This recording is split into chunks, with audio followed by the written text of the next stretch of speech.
Hello and welcome to It's Tomorrow News, and this is Hena Talati. After several inches of the rain poured on the New York City area overnight, residents braced for continued heavy rainfall, high winds and potential flash floods on Tuesday morning as the early season nor'easter pounded the region. The National Weather Service, which had forecasted as much as 5 inches of rain in New York City, warned that the rates of up to 2 inches per hour were possible in the parts of New Jersey and the eastern end of Long Island. Parts of the northeastern New Jersey, including the state's largest cities Newark, Jersey City and Paterson, as well as the area of Hudson River waterfront, were under the flash flood warning lasting through 9:30 a.m., coinciding with the morning commute.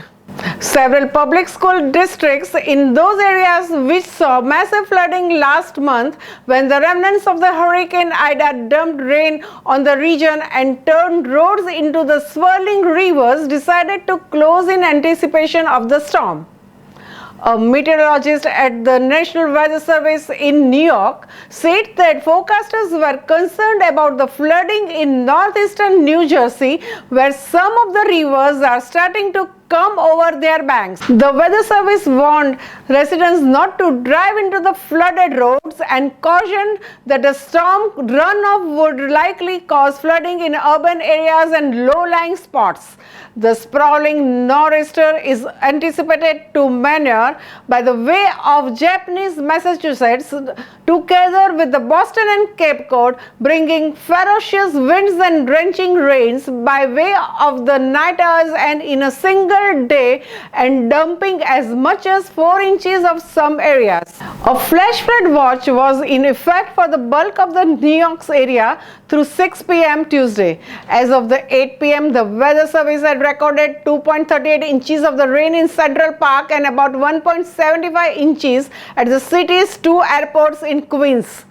The strongest downpour should taper off at 2 p.m., gradually weakening into a drizzle that will last until late Saturday, officials said.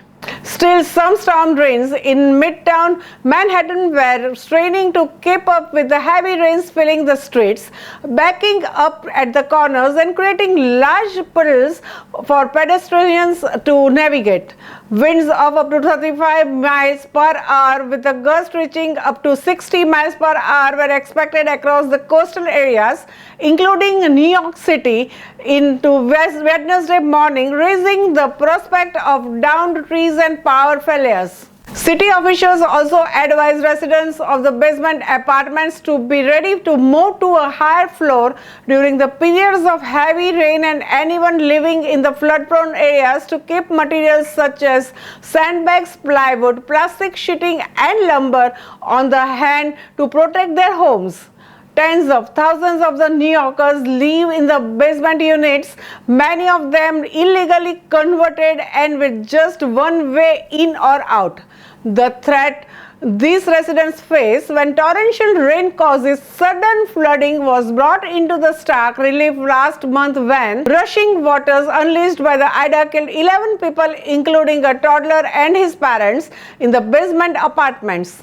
At least 43 people died across the New York, New Jersey, Pennsylvania and Connecticut amid the hurricane's watery remnants as the deluge of rain overwhelmed the region's antiquated infrastructure. The storm also crippled New York's mass transit system, the second time in just a few months that the subway was setting for the striking images of water rushing freely into the places clearly unable to accommodate it.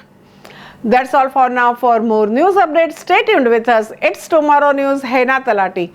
For more weather updates like this, and please subscribe our channel.